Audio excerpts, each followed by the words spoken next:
what are the stages you've now had to go through from you as a trainee? Like, have you climbed up Yeah. a little bit? And Yeah. what was that like? So I joined as a trainee, and the main sort of few months when you join, it's really just to get your head behind the business and how it works. At this stage, I think that's your main priority. It's not really like, you obviously want to impress, create a good first impression, but your main objective is just to understand how the business works. Then I think the next year it's more about like refining your technical skills and behavioural skills. So yeah, that was kind of your first bit, is getting used to the business. And then you'll attach to like a more senior manager in a department. So I spent my time on clothing, which is, like I say, absolutely loved it. And I think because what's really nice about the scheme is that, yes, you want to do rotations and get a varied exposure to the business, but it's not like limited, and you're not told like you're going to have to move on now. If you're doing a good job and there's another opportunity that comes up, you can kind of choose which way you take. Okay. So I basically was very lucky in that I'd worked very hard and got kind of a good network. So I'd started to hear about other opportunities in different stores. So I predominantly did most of my training in clothing, but I went and, like, after I did my first stint, I went and covered as a visual section manager. So that was attending to all the styling of the mannequins, the windows, and that's really exciting. Like, I absolutely love that, and I'm looking after that in my role now. Yeah. So it's really, how do you kind of piece together outfits and product so that customers buy it, and you make it inspiring, build an outfit a way that they maybe wouldn't have pieced things together before.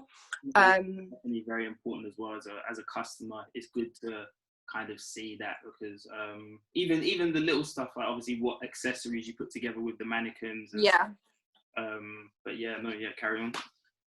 Yeah, so the accessories, the styling, like, you've got to be so hot on social media trends and comp shopping. So we'd always, like, I'd take the team out, right, let's go and have a look at what other shops are doing around us, because we were in a shopping centre. So if there's people seeing that in our competition, like, we need to do better, kind of thing, or be along a similar trend than what the customer is after. So I think visual is definitely very fast paced, and you've got to keep up with the moving fashion world.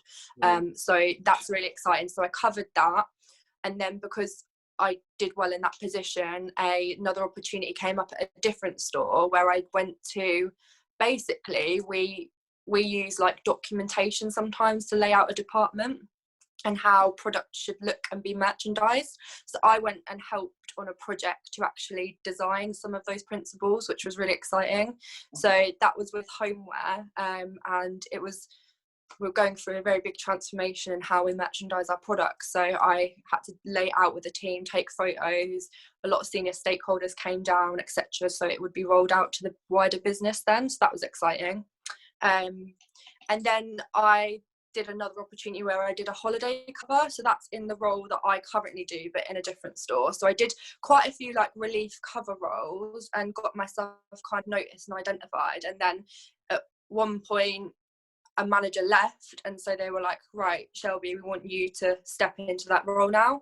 So I did that, and then I moved to the store after doing that for a little while, moved to the store that I'm at now, and I'd been at the store nearly 2 years. So for me, the most recent position that I've done has definitely been my most like biggest and challenging, but most rewarding as well. So yeah, I did kind of like looked out for opportunities. Like, they didn't just fall in my lap. I had to definitely work for them, improve myself, build the network, and then keep my ear to the ground about, right, what's coming up, and just jump at those opportunities. Like, I think the biggest thing is just to be flexible and open and just give it all you've got. That's what I did.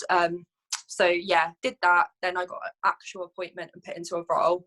Then yeah, I think it's more around, like, you have to definitely be confident and you have to know your stuff, but you've got to definitely prove yourself in that. Like, you can talk the talk, but you need to walk the walk as well. It definitely sounds like you have to be able to, like, you can't just say, oh yeah, I can do this. Like, you definitely have to be about you've got to show yourself, because at the end of the day, when you're looking after a big department like that, and there's customers and there's a brand perception, like, you definitely need to be, like, the higher management need to be satisfied that you're Yeah. you're going to be in control of it. Does that make sense? Yeah, no, yeah, definitely. Yeah.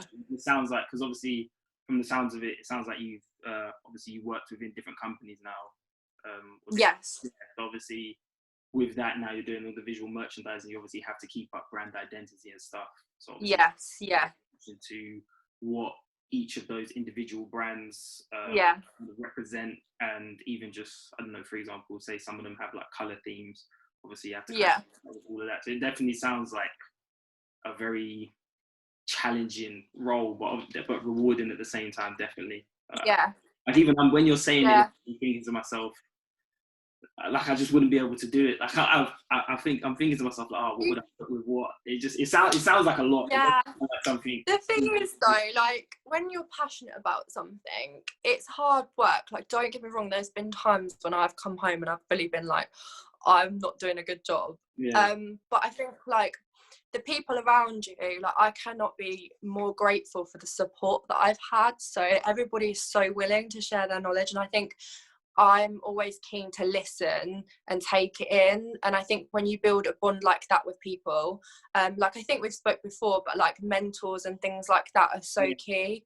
So like I've got a strong work ethic and I'm passionate about it. But if it wasn't for the people that I had around me, and where I've seeked out information and said like I need help with this, or I don't know how to do this, etc., like they fully helped me and guided me. So I think if it wasn't for that training and support from my mentors that I had, I definitely wouldn't be as lucky or as in a position that I am now. So I think like it's difficult, but I just think like if you've got a good support network around you, there's people that are going to help you through it. And yeah, and I'm sure you could absolutely do it if you put your mind to it.